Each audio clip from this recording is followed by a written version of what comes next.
You're a big boxing man, aren't you? I love it. I just want to kick the show off a little bit different. Okay. Because at the weekend, we had one of the biggest fights that this country's ever had. I'll say, since Ali fought Cooper, right? A long time. So let's just say that. We look at AJ, Anthony Joshua, my man, versus Klitschko, Dr. Steelhammer. Yeah. Saturday night. Incredible fight. Wembley. Incredible Fantastic fight. night. And you know what? This is take away all the hype. Yeah. This is what I think about that. I don't think it was a great fight, but I think it had some great moments. And some of the greatest moments in British heavyweight boxing we've seen for a long time.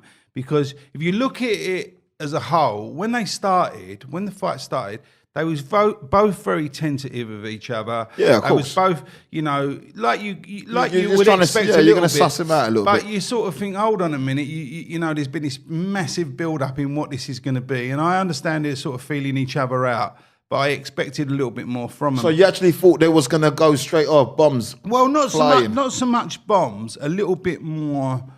let's say urgency, to be a bit tentative. Urgency about it. Yeah, but you know what? He's going in with Klitschko the best. He has been the best for 10 years. I understand that. But what I mean is a little bit more zip to their work, a little bit more.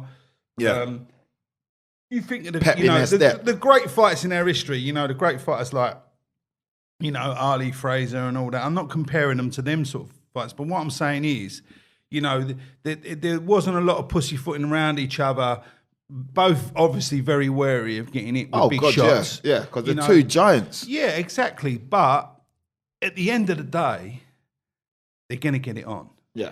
And that's we saw that. Let's go out there and start putting it together. But you can't knock the fight just for them moments, because some of the special, you know, that uppercut from AJ, taking most people's heads off. Oh, it was fantastic. You know, it was a fantastic shot. Stretched from nowhere. His neck by about another 3 inches, didn't he? And it showed why, you know, he warrants being loved as a British sportsman the way he is. Yeah. Because not only has he got like a really nice personality, he's got that going, but he's a true warrior.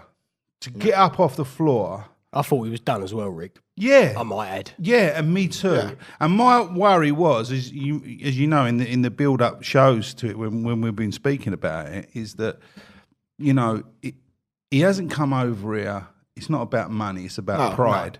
No. And he would have come over here with a game plan. He was, you know, he's in best shape he's been for a long time. Yeah, he looked strong and he was, you know, and he was focused. Mm-hmm. Would he have finished him off in his younger days? I don't know. I think it's very interesting what you're saying. Would he have finished him off in his younger days? I don't quite subscribe to that, and I'll tell you why. Because Klitschko, like you said, he took this fight.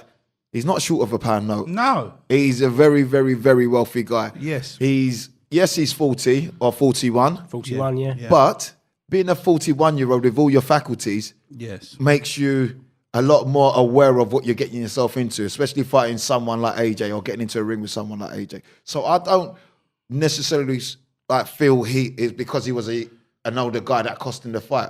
I just personally feel that he didn't expect AJ to be able to get up from that punch he gave him, because if you look at Klitschko's history, that right hand he throws, that little prod with the left and whack, the right one comes over the top. That's his signature finishing move. Yes. So AJ got off the canvas and came back. And I just think he didn't expect AJ to have that level of power. If Klitschko hadn't been knocked down the round before, he would have finished him off. But I think he was still trying to come back in, a bit like AJ. AJ was two rounds. Then that's what I'm saying to you, Zane. He punched himself out, though, hadn't he? He punched himself out, but like what Rick and I, what we were just saying is that AJ knocked him down, he knocked AJ down. So at that point, it's even now. Okay. There's nothing more demoralising than hitting someone with the best punches and seeing them go down and then seeing them get back up. And seeing them get back up, because now you're starting to shit yourself. And the thing is as well, psychologically for a fighter, once you've taken someone's best shots and you've got over it, and that's what his corner will be, you know, enforcing into him. Yeah. He's hit you with everything he's got. Yeah. He's got nothing left, you know. And he would have put a big flurry into that. Looking at it as a whole, he's fantastic for the sport. Oh, it was a great spectacle. You know, and And Anthony Joshua is fantastic as a representative of that sport and as a representative of this country. Yeah, just the way he speaks. What's so great about him? He is a boy from the flats, as we say. Yeah. Oh, he still lives in the flats now. Well, I saw a documentary, Rick, of him. Don't believe that, mate. Don't believe that. He ain't living in no flat. I saw a documentary of him going to his flat. In North London, right? Yeah. And he was as big as the door when he got there. Got the stairs. And he's going to open the door, Zane, and his shoulders and his sounds like he'd said to the missus, "I'm just popping out down the shop." Or something. Yeah, do you know what I mean? And for some reason, I'm going to speak about this later, probably at the end of the show, but I never actually got there to watch it live, and I watched it at home, and I watched it with one of his amateur trainers, a friend of mine. Paul Carey, who used to train him at Finchley when he was young. Is that the guy that he got in the car for? No. Another geezer. Yeah. So he's waiting for his car. That was Sean Murphy. He's waiting for his car. He's waiting for his car. He's got no chance because he only done a little bit with him here and there, like a little bit of pads with him and stuff like that. Yeah.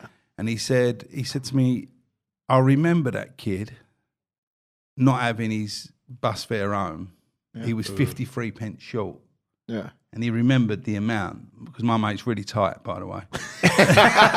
When one remembers that, it's got to be tight. He said he was 53 pence short. He said, I borrowed him the money to get his bus fare home. And you think, such a lovely, it's just a lovely story when you know someone's come from nothing like that to get the riches he's got. And he seems, and I hope this stays with him, that he's really got his feet on the ground. Yeah. And it's so inspiring. It's so inspiring from people out there. There are people from where we're from who start off with nothing and not particularly, academically brilliant and all that. I don't know if he's clever. He's probably a lot cleverer than me, that's for sure. But what I'm saying is there's opportunities out there and there's chances out there. Yeah. But you've got to be willing to sacrifice, to give it all, and you've got to be willing, if you use this as a metaphor, to get off the canvas when the chips are, when the chips and that's are exactly what he done. That's what he done. And that's what he done. Got up and so that's what I'm saying. For Britain, I'm making a big speech here. I'm probably I'm about to start crying. I'm probably going to burst into like tears Winston at the end Churchill. of myself. It is. I'm not unlike him, actually. Get me a cigar. But to look at that, as a nation, for us to look at that, I think that stands for just a lot more than a boxing match. Oh, 100%. To see someone get off the canvas like that and come back and win a fight like that and then be given a mic at the end. It went on a little bit too long, but just to see someone talk who's ordinary and achieve what he's achieved with his feet still on the ground, brilliant. I just thought. Let me ask you a question.